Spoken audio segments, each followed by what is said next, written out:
Olá, meus irmãos, minhas irmãs, tudo bem com vocês? É um prazer para mim, através de mais uma lição, poder revê-los. Eu gostaria de convidá-los para uma palavra de oração. Santo Deus, muito obrigado, Senhor, por permitirmos mergulhar na Tua palavra mais um pouquinho, buscando sustento para a nossa fé. Que esse tesouro maravilhoso da nossa fé possa abrir oportunidades novas em nossas vidas, para que aprendamos o exercício de Te adorar e de Te servir em espírito e em verdade.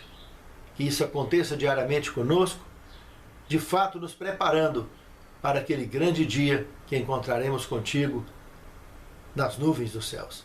É o que Te suplicamos, é o que Te agradecemos, em nome de Jesus. Amém, Senhor. Adorai o Criador. Isaías 58, 6 e 7 nos diz o seguinte: porventura não é este o jejum que escolhi? Que soltes as ligaduras da impiedade, desfaças as ataduras da servidão, deixes livres os oprimidos e despedaces todo o jugo? Porventura não é também que repartas o teu pão com o faminto, e recolhas em casa os pobres desabrigados, e se vires o nu cubras e não te escondas do teu semelhante? Irmãos, por incrível que pareça, isso aqui é uma pincelada profética do Sermão da Montanha, há centenas de anos à frente dos dias de Isaías.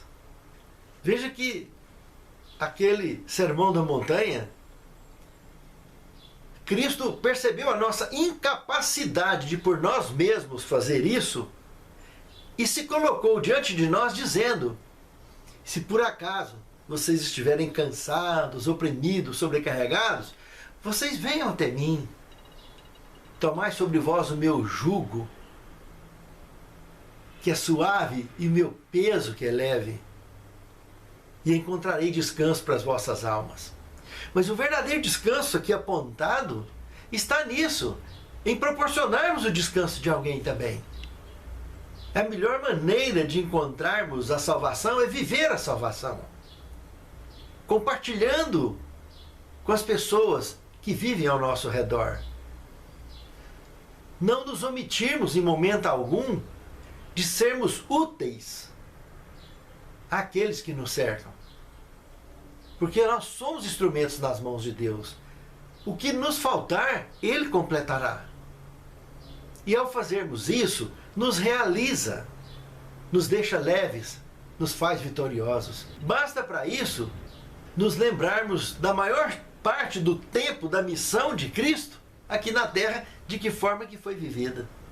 É só lembrar que nós entenderemos o que o profeta Isaías já estava dizendo aqui há quantos anos. E Jesus veio e mostrou que isso é possível.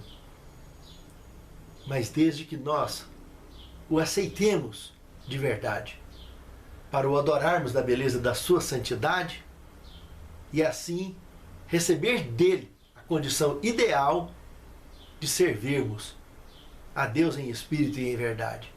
E isso só é possível quando nós compartilhamos esse amor e cuidado pelo nosso semelhante. Pense nisso, amado irmão. Pense nisso, amada irmã. Idolatria e opressão, segundo tema.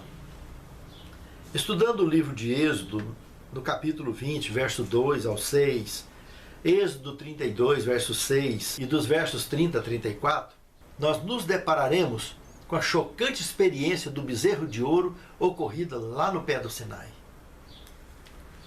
Como pode algo daquela magnitude ter acontecido?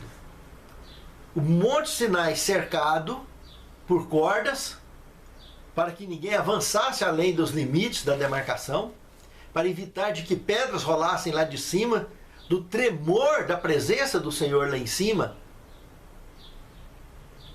para que não ferisse ninguém ali embaixo. O brilho que eles estavam assistindo o tempo todo lá em cima, que não apagou em momento algum, de dia e de noite. Sabiam que Moisés estava lá em cima, e como pôde, e sob as providências do próprio irmão de Moisés, Arão, fazer o que fizeram. E aquela perversão abominável se desenrolou ali embaixo, sob a influência do príncipe das trevas. E terrível. E como que esse demônio teve coragem para chegar ali tão próximo da glória de Deus, promovendo algo tão terrível? Evidente, o apoio que ele teve foi através da debilidade dos mortais que ali estavam. Ele conseguiu formar uma massa representativa muito forte que agiu em nome dele ali, do príncipe das trevas. Mas por que isso? Como isso do nada foi acontecer? Por acaso, em formas disfarçadas, isso às vezes não acontece com outras tonalidades, que no fundo, a idolatria tem várias faces e muitas formas diferentes de ação e reação. Quando indivíduos e igrejas se colocam a si mesmos e seus propósitos egoístas acima da missão dada por Deus, começam a vacilar e inverter os papéis. Ao invés de adorar a Deus, eles começam a querer serem adorados e querer dar solução para tudo, mas desconectado da luz. É essa a sensação que vai acontecer. E eles passam a se tornarem um líder de liderança não convidada por Deus, para coordenar algo que Deus não pediu, para fazer coisa que Deus não pediu, e que ali, no caso, acabou se tornando uma abominação, e tanto indivíduo quanto igreja que parte desse mesmo raciocínio, que se coloca acima da missão de Deus, acaba fazendo a mesma coisa. Porque quando as pessoas querem se promoverem com qualquer coisa, eles não estão exaltando a Cristo com o que fazem, é isso que está acontecendo. Eles estão se idolatrando. E aí quer também que o povo os idolatre da mesma forma. Daí fica um passo para chegar no bezerro de ouro, ou em várias de suas formas. Sempre que nós apresentarmos soluções desembasadas da palavra do Senhor, ou da direção do assim está escrito, ou da palavra viva do Senhor de fato em nossos corações, é esse o caminho que, infelizmente, sempre acabaremos nele. E o resultado, sempre um resultado frustrante. E é nisso que vai resultar, aqui no terceiro ponto, a opressão religiosa em cima de outras pessoas. Um coração egoísta, desamarrado, desconectado com a luz, ele está desconectado da direção divina. E começa a lançar missões, a lançar projetos que envolvem a sua exaltação pessoal. E o seu íntimo desejo, e no fim, está sendo bajulado, está sendo idolatrado. Mais do que já se idolatra diante do espelho, ou dormindo, ou andando, ou orando, ou pregando, ou seja lá o que for. Como tem isso? Tanto que as pessoas gostam de levantar o povo com as mãos, e trazer para frente, levar para lá, levar para cá. Tá cheio disso para todo lado, né? E coisa que não tem na Bíblia, né? Não tem, eu nunca vi em lugar nenhum da Bíblia Sagrada nenhum personagem arrastando as pessoas dessa forma. Mas sim com a palavra de Deus, com exemplo, com o poder da palavra. As pessoas espontaneamente buscam servir a Deus em espírito e em verdade. E não para idolatrar pessoas,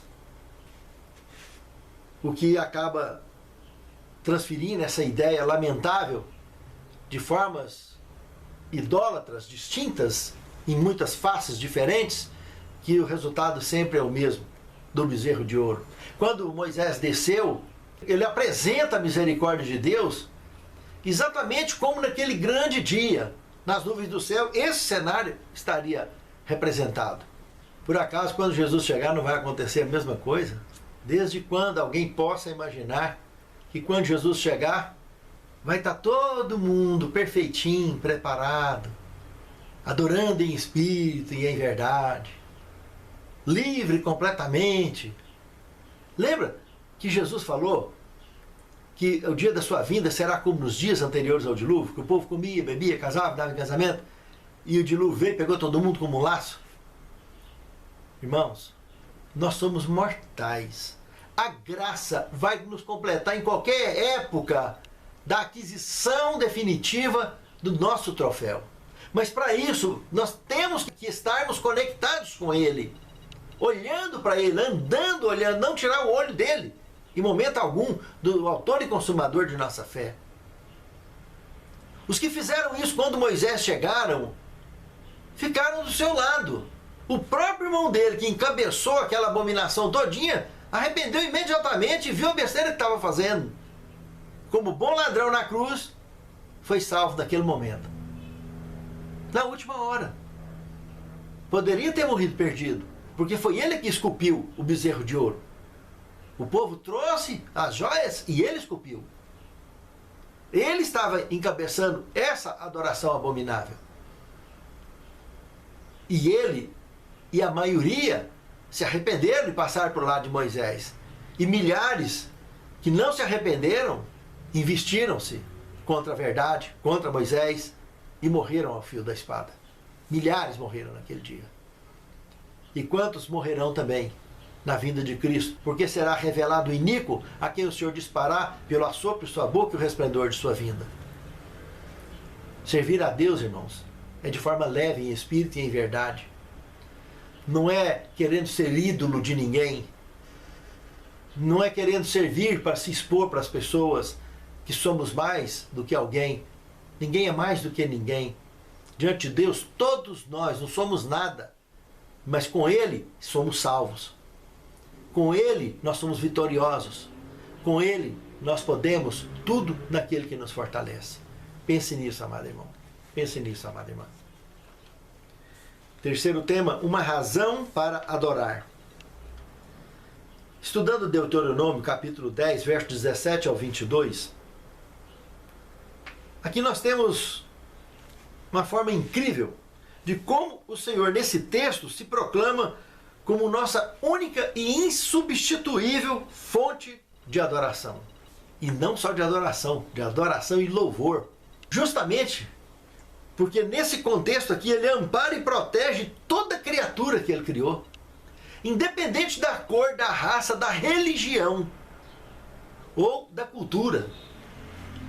Na altura do desfecho aqui do verso 22, nós podemos observar isso. Ele ainda cita que a última caravana que veio lá da Palestina para o Egito, há mais de 400 anos atrás, tinha só 70 pessoas. Aquela caravana de Jacó, quando José pediu que ele descesse para vir morar no Egito.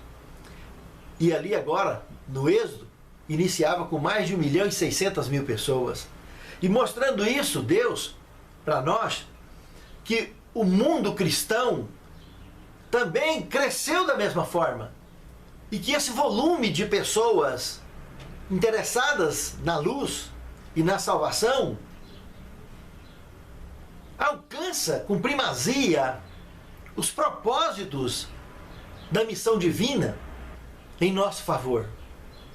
Isso é muito importante, irmãos. Por Deus, ele salvaria o planeta todo. Mas, infelizmente, nem todos estão dispostos a serem salvos. Porque não querem adorá-lo da forma correta. Porque ele é o doador da nossa vida. Quando nós entendermos isso e priorizarmos isso de maneira correta e sensata, nós pararemos querendo se colocar acima das pessoas que nos cercam, querendo ser mais do que as pessoas. Nós pararemos de ficar atrasando a obra de Deus com condutas e opiniões desembasadas do assim está escrito e fortalecidas lamentavelmente somente em tradições que toda a vida existiram, mas que nunca foram sancionadas por Deus. Hábitos, costumes, culturas, tradições, tudo são coisas temporais, transitórias. Mas a adoração, ela é ímpar e padrão. E olha que, para isso, a palavra de Deus tem muita informação que se resume de uma maneira tão simples. Sim, sim, não, não. O que passar disso vem do diabo. Tão simples, está tudo na Bíblia, está escrito. e a palavra viva no nosso coração, inspirados no caminho em que devemos seguir. O fato de estarmos vivos até hoje, ouvindo esta mensagem, estudando isso na palavra de Deus, é uma prova que Ele é razão suficiente para isso. O que vivemos até agora é razão suficiente para entendermos que Ele é o Senhor, é o nosso Salvador. Pense nisso, meu amado irmão, minha amada irmã. Quarto tema, opressores religiosos. O que temos revelado aqui em Amós, capítulo 8, verso 4, é algo muito delicado. Aqui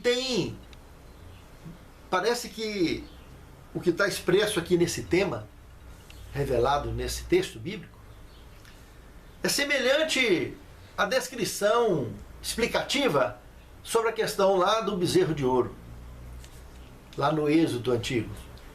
Quando o ser humano, ele se endeusa a si mesmo, seu próprio eu, na realidade ele perde a verdade e o senso da razão. É como se ele começasse a querer fraudar a verdade, ou criar sua própria verdade, para poder alcançar seus propósitos e objetivos. Isso tanto como indivíduo, como igreja. Igrejas inteiras pela face da terra trabalham sem perceber, sendo guiada pelas trevas, fazendo isso, esse tipo de coisa, tentando alcançar adeptos a qualquer custo e criando uma forma religiosa totalmente espúria, fora do projeto da adoração verdadeira. Lançam formas de evangelismo de prosperidade, chegando ao cúmulo do absurdo, fazendo com que líderes cresçam às custas do sofrimento das ovelhas. Forma de opressão religiosa, só um exemplo que estou citando, obrigando as pessoas a fazerem sacrifícios financeiros terríveis para manter, quase que idolatrando os seus líderes, como se esses líderes religiosos fossem donos das ovelhas. E eles proíbem, encantam essas ovelhas de forma que não deixa elas nem ouvir outro tipo de programa, assistir outro tipo de lição, ter estudos bíblicos com membros de outras religiões. Quanto mais elas participam financeiramente, mais vigiadas. Recebem visitas o tempo inteiro, são protegidos, tem programação especial para elas, para não deixá-las perder. É um trabalho de marketing altamente comercial, de proteção a ovelhas especiais. Meus amados irmãos, é revoltante, mas no mundo igual ao nosso, com tanta dificuldade, tem religiões que se especializam nisso. Totalmente desprovida de senso missionário, de assistência social, de acudir às ovelhas, e quando tem alguma coisa, pura fachada e proporcional ao rio de dinheiro que tem sido projetado no enriquecimento desses pastores. Isso é uma esmola, o que às vezes se apresenta para alguma assistência social minoritária daqui e dali, comparado com o volume de dinheiro que entra nas igrejas. Suntuosos templos, enormes templos, que cada salva de oferta que passa é um carro forte quase, para poder levar para o banco. Isso sem falar nas que já tem até banco, né? De tão poderosas que ficaram. Não tinha nada. E as pessoas encantadas com tudo isso. Vão e vêm do mesmo jeito. O Sinai está bem ali. E a adoração diante do bezerro de ouro, no meio do mundo desse, perto da luz do Sinai, dia a dia. Vai acontecendo, crescendo e aumentando. Mas o vazio em cada um do mesmo jeito. A verdade está aí. Ela dura, machuca, tira da zona de conforto. Mas olhar para a missão de Cristo, dos apóstolos, é suficiente para entender o propósito da obra salvífica de Deus em prol da humanidade. Não precisa de se iludir com o que a gente está assistindo por aí afora, no mundo. com muitos exemplos de religiões como essas que nós assistimos por aí afora. Eu, particularmente, me sinto engasgado, não me sinto bem quando observo esse crescimento tão maciço desses segmentos religiosos e mesmo dentro da igreja, quando vejo alguém conduzir certos ensinos da Bíblia Sagrada, nós devemos falar sim sobre a questão de dízimos, ofertas, mas falar da forma com que a palavra apresenta, mostrar a beleza enfatizada nisso na oferta da viúva. Ali foi apresentado de maneira tão amorosa a importância desse trabalho. E não querer fazer desse tema o centro de um sermão, porque o sermão, todo ele, e todo o estudo da palavra de Deus, o centro deve ser Cristo. Jamais qualquer outro tema. E quando os pregadores, os evangelistas, seja lá quem for, começa a querer trazer as pessoas para si, seja na abertura, durante ou no encerramento, isso sempre me embaraçou muito, porque eu não conheço esse tipo de comportamento na Bíblia Sagrada. E olha que eu já convivo com esse livro sagrado quase a minha vida inteira. E acho muito embaraçoso essas formas de apelos que nós temos assistido há muitos anos já dentro da igreja. Respeito, não vou falar nada, mas confesso que sempre me senti embaraçado com isso. Preferia muito que, quando as pessoas saem da igreja, eles levem a Cristo no coração. Que a imagem que eles receberam durante toda a mensagem foi a imagem de Cristo e não a do pregador. A imagem do pregador fica ali, dessa forma de culto, trabalhando as emoções das pessoas, mas para atrair para o pregador, isso é culto estilo gospel. É despropositado do tema bíblico, completamente. Não tem um só texto na Bíblia Sagrada que aponta esse exemplo de pregação desse estilo gospel, moderninho, que já tem muitos e muitos anos, mais de 30 anos, que está alastrando para tudo quanto é lado. É lamentável. A pregação deve ser voltada para que as pessoas olhem para o Criador e levem Ele como marca no coração. A palavra dele como marca no coração. O poder da palavra dele como marca no coração. E não o instrumento que está pregando, que é tão mortal quanto qualquer outro. Tão carente da graça de Deus como qualquer outro. Ninguém vai abraçar com o Senhor nas nuvens do céu que ele não precise completar pela graça dele a missão de todos nós. Justamente porque nós somos mortais.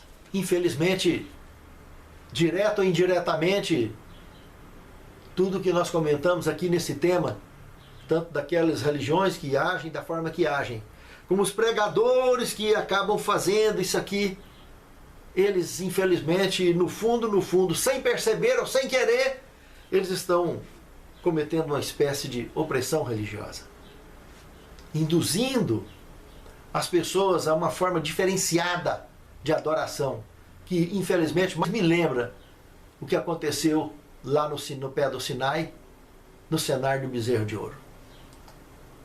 Lá sim estava acontecendo isso. Araão estava chamando todos para si, para mostrar, para impactar o coração deles com um novo estilo de adoração. E isso é opressão. É manipulação religiosa. Isso é o que aconteceu lá no Sinai. E o resultado todos conhecem. Pense nisso, amado irmão. Pense nisso, amado irmão. Quinto tema, uma forma de adorar. Estudando Isaías 58, aqui nós concluiremos que está falando claramente de uma missão de evangelismo em massa, salvação em massa. Obviamente, prioridade divina. O contexto aqui, como segundo ponto, apresenta claramente que qualquer religião ou igreja que ignora a missão da assistência social, de atender os pequeninos, qualquer missão, qualquer igreja, qualquer religião que ignora esse propósito como prioridade de serviço, porque esse serviço alcança grandes massas. Tem muito mais gente necessitada no mundo do que pessoas com condição financeira boa. Cerca de 10% do planeta carrega a riqueza do planeta e 90% do planeta promove a riqueza desses 10%.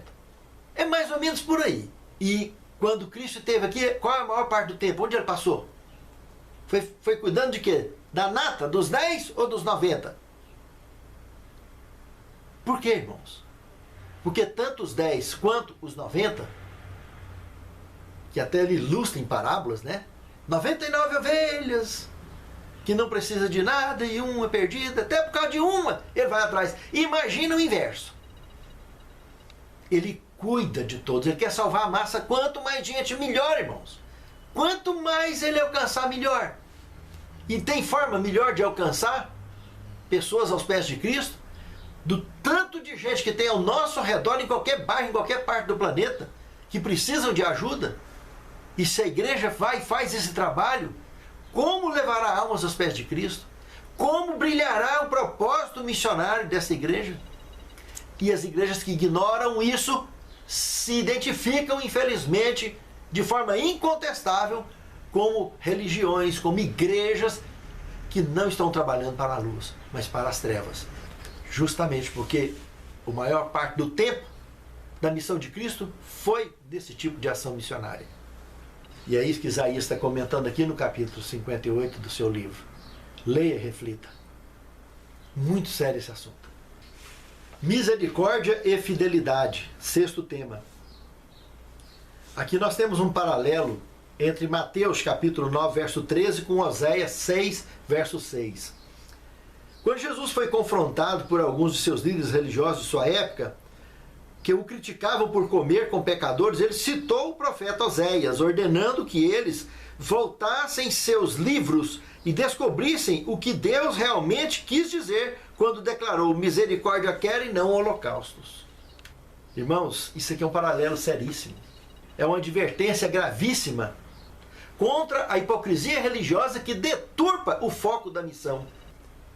Quando as pessoas ignoram a misericórdia, esse senso de misericórdia, eles perdem também o senso da fidelidade, a adoração do verdadeiro Deus, a verdadeira forma de adorar. E quando perceberem, estarão criando grandes comércios, porque o foco egoísta da sua adoração é para tirar vantagem. É transformar a igreja em profissão, é transformar a igreja em oportunidade de realizações fantásticas, financeiras na vida. Não tem problema o missionário ser sustentado pela igreja, deve ser, e por sinal, pela Bíblia Sagrada, ele deve viver só para a igreja. Isso é o correto, é assim que o pastor adventista vive, é uma forma bíblica, não trabalha com outra coisa, mas o trabalho, o foco é direcionado assim, para alcançar as massas e conduzi-las aos pés de Cristo. Isso é bonito, isso é maravilhoso. Agora, quando nós vimos religiões que focam diferente, os pastores trabalham com outras coisas, tem outros segmentos, outros envolvimentos, o dinheiro que entra fica tudo para eles, e nada de missão para cá, nem missão para lá. E aí é o carrinho novo dele, a casa nova, e assim vai. E quando a igreja cresce, então quanto mais cresce, mais a conta do banco engorda. E cadê o senso missionário? Cadê o foco missionário? Qual é o sentido disso na Bíblia Sagrada? E o pior de tudo, pessoas que ficam encantadas com aquilo e se sufocando, trabalhando para sustentar esse tipo de coisa insustentável. Nos dias em que vivemos, num mundo globalizado de tantas dificuldades, conforme a profecia bíblica, o mundo indo de mal a pior, daqui e dali é isso que estamos vivendo na história deste planeta. E todos com muita vontade de ver Jesus voltar em breve. Por quê? Perderam o foco da misericórdia e da fidelidade, de fato. De servir a Deus em espírito e em verdade, no verdadeiro foco de evangelizar as grandes massas. Todos serão evangelizados, mas jamais abrir mão desse propósito, que é fundamental no crescimento verdadeiro de uma verdadeira igreja.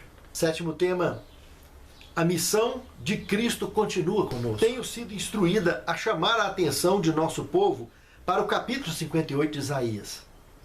Leiam cuidadosamente esse capítulo e compreendam a espécie de ministério que levará a vida às igrejas.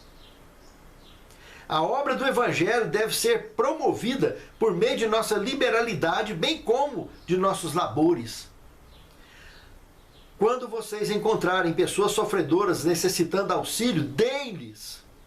Quando acharem que os que estão famintos, alimentam-nos. Assim fazendo, vocês estarão trabalhando nas linhas do ministério de Cristo. O santo trabalho do Mestre era de benevolência. Que nosso povo em todos os lugares seja encorajado a tomar parte nele. Que Deus abençoe a mim e a você. Que possamos refletir sobre esse tema e possamos abraçar esse foco na nossa missão. Santo Deus, fortaleça a nossa fé nos capacitando com decisões sóbrias, com decisões nobres, ideais nobres que levem todos os teus escolhidos sobre a face da terra a te adorarem em espírito e em verdade, cumprindo com a missão de fato que tu nos tens confiado. É o que te suplicamos agradecidos, em nome de Jesus. Amém, Senhor.